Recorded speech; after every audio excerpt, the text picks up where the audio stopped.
할렐루야, 찾아가는 설교 오해선 목사입니다. 오늘 우리를 찾아오신 하나님의 말씀은 디도서 2장 1절과 7절 말씀입니다. 오직 너는 바른 교훈에 합당한 것을 말하여. 7절입니다. 범사에 내 자신이 선한 일에 본을 보이며 교훈에 부패하지 아니함과 단정함과. 아멘. 하나님의 말씀이었습니다. 이 시간 하나님께서 친히 우리에게 말씀해 주실 줄로 주 안에서 소망하고 확신합니다. 디도서는 바울이 디도에게 쓴 편지인데 목회서신입니다. 이 디도서를 쓰기 이전에 바울은 디도와 함께 그레데 섬으로 전도 여행을 간 적이 있었습니다. 그때 그레데 섬에 예수 그리스도를 믿게 된 사람들이 생겨났어요. 그런데 그 당시 시간적 여유가 없었던 바울은 디도를 혼자 그곳에 남겨둔 채 그곳을 떠나게 됩니다. 자신이 다 끝내지 못한 일을 디도가 남아서 해주기를 원했기 때문이죠. 디도가 장로들을 세우고 교회를 든든히 세워주기를 원했습니다. 그런데 문제는 거짓 교사들이 자신들의 가르침을 집집마다 퍼뜨리면서 교회를 혼란에 빠지게 한 것입니다. 그들은 허탄한 말을 퍼뜨렸는데 특히 할례를 받은 자들, 곧 유대인들이 그랬습니다. 1장 10절에 나오는 말씀이죠. 불순종하고 헛된 말을 하며 속이는 자가 많은 중 할례파 가운데 특히 그러하니. 자, 할례파라고 하는 것은 유대인을 말하는 것인데 개종에서 하나님을 믿게 된 유대인을 말합니다. 그런데 이들은 하나님을 믿음에도 불구하고 헛된 말을 하며 속이는 자라고 합니다. 즉 거짓된 교훈을 가르치는 자, 이단이라는 것입니다. 그래서 오늘 본문 1절에서 바울이 디도에게 말하고 있습니다. 오직 너는 바른 교훈에 합당한 것을 말하여. 자, 오직 너는, 이것을 헬라어 원문으로 직역하면 그러나 너는 이 된다고 합니다. 거짓 교사와 이단들이 거짓된 교훈을 가르치지만 그러나 너는 바른 교훈을 가르치라. 그렇다면 어떤 가르침이 있을 때 그것이 바른 교훈인지 아닌지, 거짓된 교훈인지 판별할 수 있는 기준은 무엇일까요? 거짓 교훈인지 어떻게 우리가 알 수 있을까요? 가장 기본적인 차이점은 그것을 가르치는 자들의 삶, 행위입니다. 1장 16절을 보면 거짓 교사들에 대해서 이렇게 평가합니다. 그들이 하나님을 시인하나 행위로는 부인하니 가증한 자요, 복종하지 아니하는 자요, 모든 선한 일을 버리는 자니라. 자, 하나님을 시인하지만 행위로는 부인한다. 자, 이것은 하나님을 시인한다는 것은 하나님을 안다는 것입니다. 하나님을 믿는다고 하는 자들이라는 거예요. 그러나 행위로는 부인한다. 하나님을 안다고 믿는다고 하지만 그들의 행위를 보면 전혀 하나님을 아는 믿는 사람이라고 할 수 없다는 것입니다. 되려 하나님을 부인하는 자의 모습이라는 것입니다. 그래서 하나님을 믿는다고 하는 그들의 주장이 그들의 행위로 거짓임이 증명됩니다. 디도서의 첫 번째 문장인 1장 1절을 보면 진리의 지식, 즉 바른 교훈은 경건한 삶으로 이끈다고 나와 있습니다. 그런데 안타깝게도 우리의 현실은 꼭 그렇지만은 않은 것 같습니다. 문제가 있는 교회의 소식들 종종 우리 귀에 들려오죠. 그런데 대부분 교회의 문제는 누가 일으키느냐?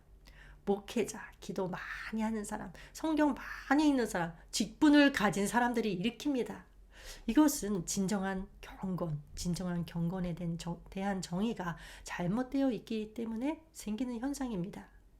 우리는 생각합니다. 예배에 빠지지 않는 사람, 교회에서 하는 모든 활동에 빠지지 않고 참석하는 사람, 기도 많이 하는 사람, 기도의 능력이나 영적 체험이 있는 사람을 경건한 사람이라고 생각하는 경향이 있습니다. 그러나 바울이 제시하는 경건에 대한 기준은 우리가 생각하는 것과는 아주 많이 다릅니다. 바울의 그 경건에 대한 관심은 어디에 있었느냐? 일상의 삶에 있었습니다. 자, 예를 들어볼게요. 예컨대 식당을 경영하는 한 성도가 있다고 해보세요. 교회 출석에서 예배와 봉사, 헌금 그 어느 하나 빠지지 않습니다. 또 성경도 줄줄 외웁니다. 기도도 많이 합니다. 새벽 기도도 빠지지 않습니다. 그런데 일주일의 대부분을 식당에서 보내면서 손님들에게 부실하고 비위생적인 음식을 내어놓는다. 그러면서도 아무런 문제의식도 느끼지 못한다. 그렇다면 과연 그를 경건한 사람이라고 할 수 있을까요? 성경의 진리는 막연한 추상적 진리가 아닙니다. 삶의 원리입니다. 삶의 원리, 즉 가정과 사업장 등 구체적인 삶의 현장에서 적용되고 실천되어서 열매를 맺어야 한다는 것입니다. 따라서 주일날 예배나 봉사, 헌금 이런 종교적인 의미를 아무리 충실하게 했어도 일주일의 대부분을 보내는 구체적인 삶의 현장에서 그 배운 진리와 합하게 살지 못한다. 그럼 어떻게 되느냐? 오히려 주님의 영광을 욕되게 하는 일이 됩니다. 그러면 우리가 아무리 전도를 열심히 한다 할지라도 저들이 우리의 모습을 보고 믿으려 할까요? 되려 비웃음을 살 것입니다. 너나 잘 믿어라. 자, 우리의 삶의 모습을 보고 저들이 그 모습 속에서 하나님을 볼 수 있어야 합니다. 믿지 않는 자들이 어떻게 이 눈에 보이지도 않는 하나님을 알 수가 있겠어요? 일상 속에서 보여지는 우리들의 삶의 모습을 보고 하나님을 본다는 것입니다. 그렇게 믿음과 신앙은 언제나 구체적인 삶의 현장과 이렇게 연결되어 있어야 합니다. 신앙을 교회 안에 울타리 안에만 제한할 것이 아니라 삶의 현장에서도 복음에 합당한 열매를 풍성히 맺어야 그것이 곧 경건한 삶인 것입니다. 그래서 바울은 경건한 삶에 대한 생활 지침을 제시하는데 성도들을 세 부류로 나누어서 지침을 주고 있습니다. 연령대와 성별에 따라서 늙은 남자, 늙은 여자, 젊은 남자로 나눕니다. 먼저 나이 많으신 남자부터 살펴볼게요. 2절 말씀. 늙은 남자로는 절제하며 경건하며 신중하며 믿음과 사랑과 인내함에 온전하게 하고.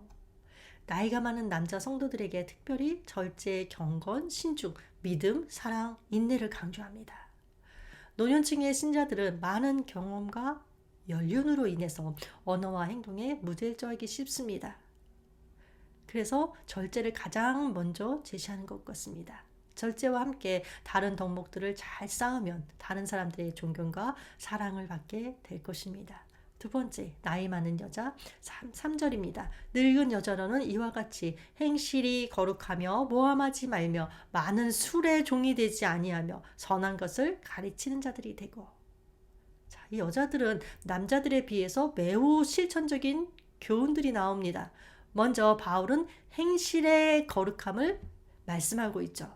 그러면서 술의 종이 되지 말라는 명령과 함께 특별히 이 거룩한 언어 생활에 대해서 교훈합니다.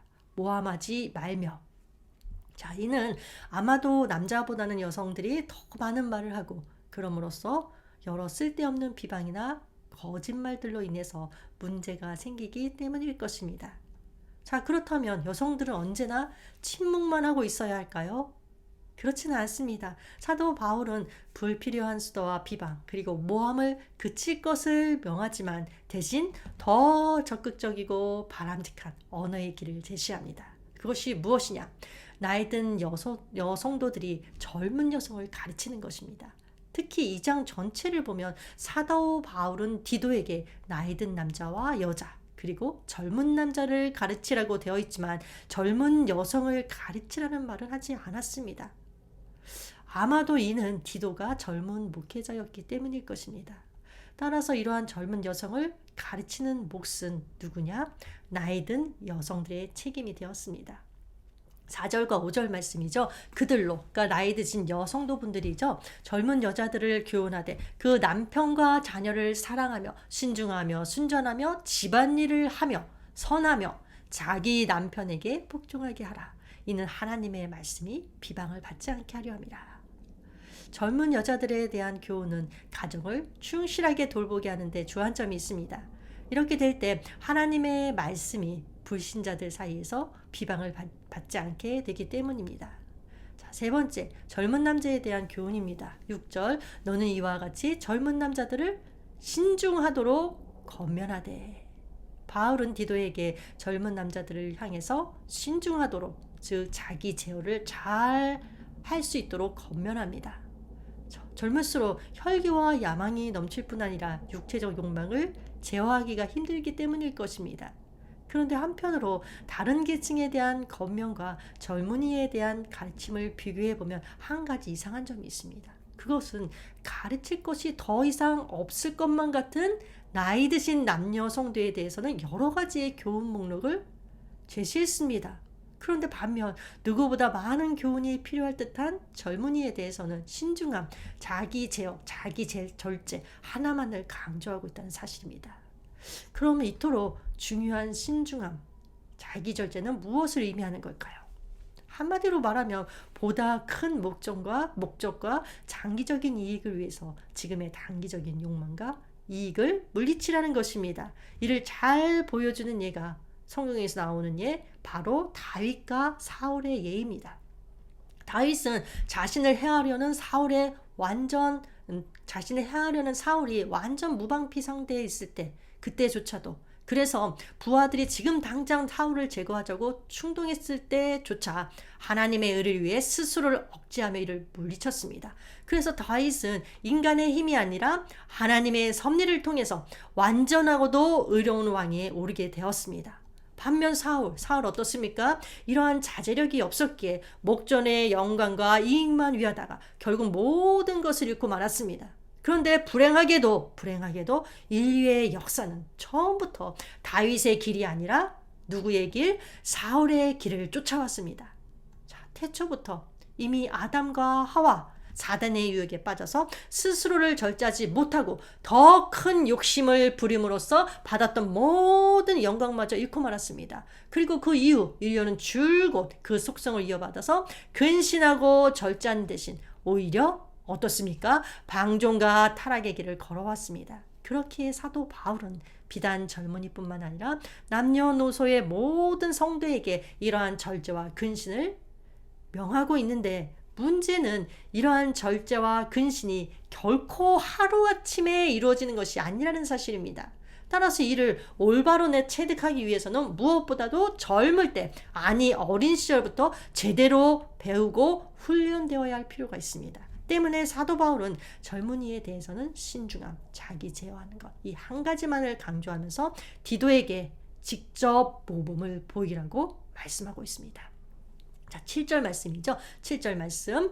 범사에 네 자신이 선한 일에 본을 보이며 교훈에 부패하지 아니함과 단정함과 하나님의 단정함과 라고 말씀이 나와 있습니다. 자, 하나님의 말씀으로 다른 사람을 가르치고 권면하는 사명을 감당하는 자에게 제일 중요한 것 무엇이냐? 본인이 그 교훈의 본이 되는 것입니다. 모범을 보이는 것입니다. 본인이 행하지 않으면서 말로만 가르친다. 그 교훈은 실현되지 못할 것이 분명합니다. 예수님도 말씀하셨죠. 내가 너희에게 행한 것 같이 너희도 행하게 하려 하여 본을 보였노라. 자, 목회자와 교회에서 리더로 세워져 있는 분들이 바른 말씀으로 성도들을 가르치고 또한 본을 보임으로써 성도들이 복음에 합당한 온전한 생활을 하게 해야 합니다. 그런데 그렇게 해야 하는 중요한 이유 중 하나는 무엇이냐? 대적들이 교회와 하나님의 말씀을 비방하고 공격하지 못하게 하려는 것입니다. 자, 8절 말씀이죠. 이는 대적하는 자로 하여금 부끄러워 우리를 악하다고 할 것이 없게 하려 함이라. 교회를 대적하는 자들이 교회를 공격할 때 하나님 말씀 자체가 잘못되었다고 공격하기보다는 교회와 성도들이 하나님 말씀대로 온전히 살지 못하는 것을 공격하고 있습니다. 그래서 그리스도의 몸된 교회에 흠집을 내려고 합니다. 그래서 모든 성도는 하나님의 바른 교훈을 가르치고 배우고 실천해서 대적들이 교회를 공격할 틈을 주지 말아야 합니다. 그런데 범세에 네 자신이 선한 일에 본을 보이며 교훈에 부패하지 아니함과 단정함과 라고 7절 말씀에 나와 있는데요.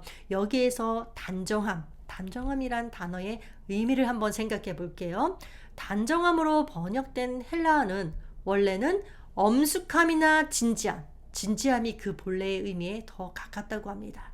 그래서 영어 성경도 이 단어를 진지함의 의미로 번역하고 있습니다. 그런데 진지해야 하는 이유를 생각해 보면 성경 말씀 자체가 하나님의 거룩함과 신비를 드러내고 있기 때문에 그렇습니다. 그런데도 어떤 사람들은 개인적으로 성경을 대할 때뿐만 아니라 때로는 이 말씀을 증거할 때조차도 어떻게 합니까? 흥미 유발을 위해서인지는 모르겠지만, 왜 그런지 모르겠지만 마치 개그하듯 농담하는 듯한 자세를 취하곤 합니다. 하지만 이처럼 성도들이 복음을 코미디화한다면 세상은 어떨까요? 세상은 결코 복음을 받아들이지 않을 것입니다. 오히려 복음과 교회를 패러디해서 조롱과 웃음거리로 만들 것입니다. 그러므로 우리의 인격과 권위를 위해서도 그렇지만 이보다 더 복음을 위해서 세상이 갖지 못한 그리스도인만의 진지함과 그 엄숙함을 우리는 배워나가야 합니다.